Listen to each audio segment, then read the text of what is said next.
Hello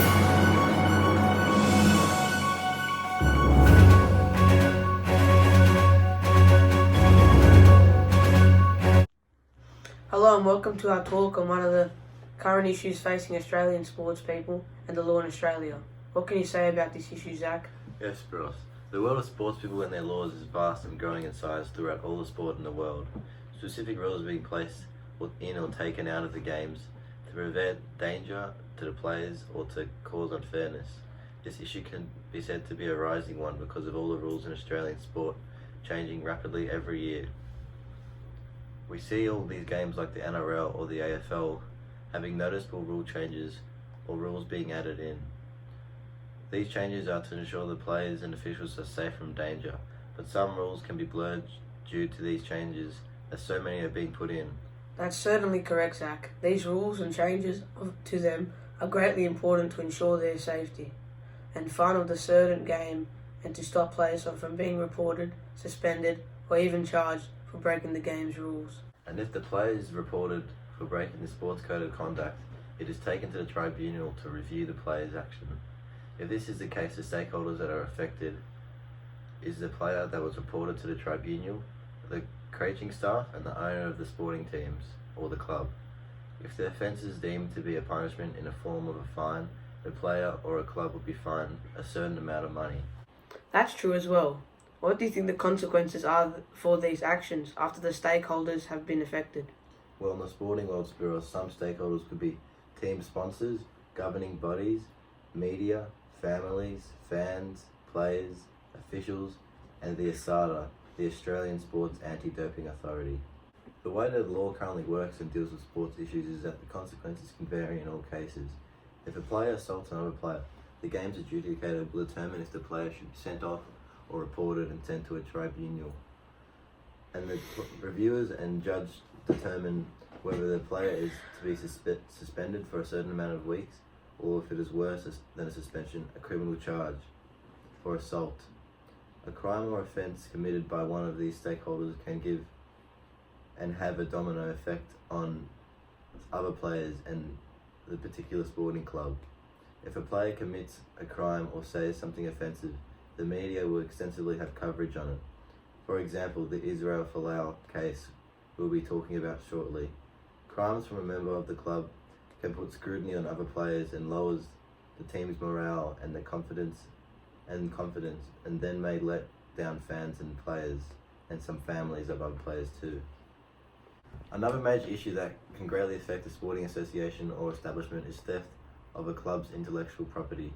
Clubs will want to protect their brand name for them across all stakeholders. Established teams should help protect their intellectual property because of their players. Players attract new talent and keep existing talent. Sponsors, they help fund the club expenses and will not want to be associated with a brand that does not represent their values. Fans are also important for revenues in a club and the key for broader sport, and they want to connect with their players and clubs. There is also regulatory bodies. A healthy brand that complies with all regulations and hasn't broken the rules will be less scrutinised and allowed to focus on winning games. In Australian sport, there are still many other issues like gendered and racial discrimination. Treatment of animals in sport, like the horse and greyhound racing scandal in the last decade, where many officials were fined or given jail time for the abuse of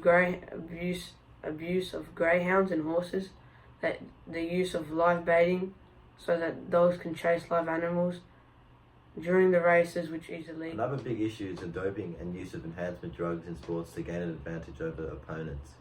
The release of the Australian Crime Commission's report on drugs in Australian sport in 2013 was an eye-opening event which focused on much negative attention to the conduct of the Australian sporting teams, officials and athletes. The allegation that organised crime was supplying drugs to major sporting teams was highly publicised in the media and led to Australian Sports and Anti-Doping Authority being granted stronger powers to interrogate and interview athletes suspected of involvement in doping activities. The main case of the scandal started out with the Australian rules football team, the Essendon Bombers, being accused and charged for the use of illicit doping in most of the players. The consequences were that the club was fined $2 million and revoked the opportunity to play in the 2013 final series. James Hird, the coach of the club, and Danny Corcoran, the assistant coach, were suspended for 12 months, and 34 Essendon FC players were suspended for 2 years after they were found guilty in the Court of Arbitration of Sport. A similar case involving the use of illicit doping, with former NRL Cronulla Sharks players suing the team over the supplements drug scandal, arguing they were owed a duty of care by the club, and the club was negligent in their approach to the players and making them take the supplements. Club doctors enticed players to take these supplements, and this almost led to the death of one of the players. Most Australian sports give a 3-strike policy to players caught using illicit drugs outside of the game, example cocaine or marijuana. Strike 1 is a $5,000 financial sanction and an indefinite suspension. Compulsory counselling and an education program is also required. Strike 2 is a 4-match ban and a $5,000 sanction imposed, and the players' club is notified and the suspension is confirmed publicly. Strike 3 is a 12-match suspension and a $10,000 sanction or fine. That's true. I think that there is a fair punishment for the club for their actions. Now to the experts. NRL.com spoke with expert General Manager of Football Operations Nathan McGurk and asked him about how the new concussion rule is going after the first 5 rounds of the NRL Telstra Premiership.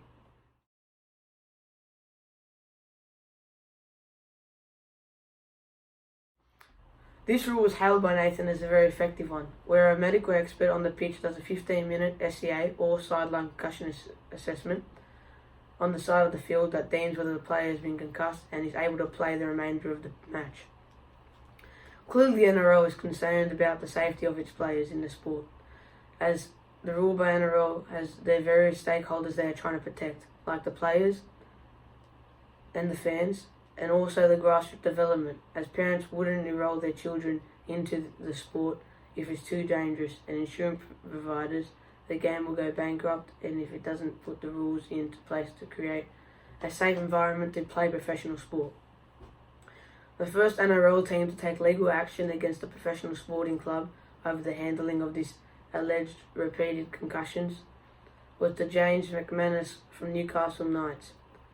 He says the Newcastle Knights should have forced him to retire from rugby league, and now he has suffered severe brain damage. This could be a part of the reason why the concussion rule is constantly changing for the safety of the players. Nathan later states that all the NRL clubs highly support this new rule, and many other sports in Australia have followed with the similar rules. That's right, Spiros, and Nathan's opinion is not biased as it was supported by the NRL clubs. There is also a new NRL policy where if the player has been charged with a serious crime outside of football, such as NRL St George player Jack DeBellin, who was charged with sexual assault but pleaded not guilty. Given he pleaded not guilty, should he be allowed to play the game? Whilst the court case is conducted, which can take up to 24 months as they gather evidence, for an elite athlete with a short career span to earn as much money as they can is a tough debate and receives a lot of media attention.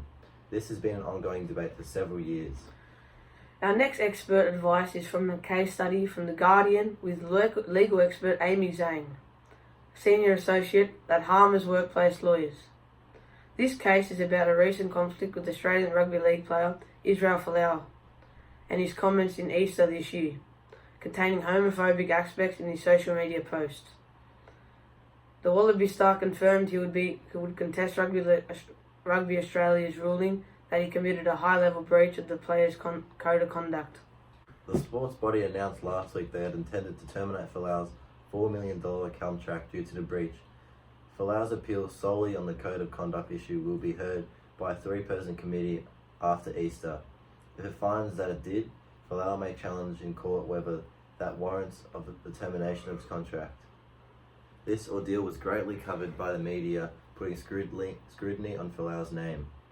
Zhang said there were 2 options Rugby League Australia could argue on in court. That is that Folau's contract contained a clause to obey the code of conduct, and that he failed to obey a direction from his employer, or in this case, Rugby Australia.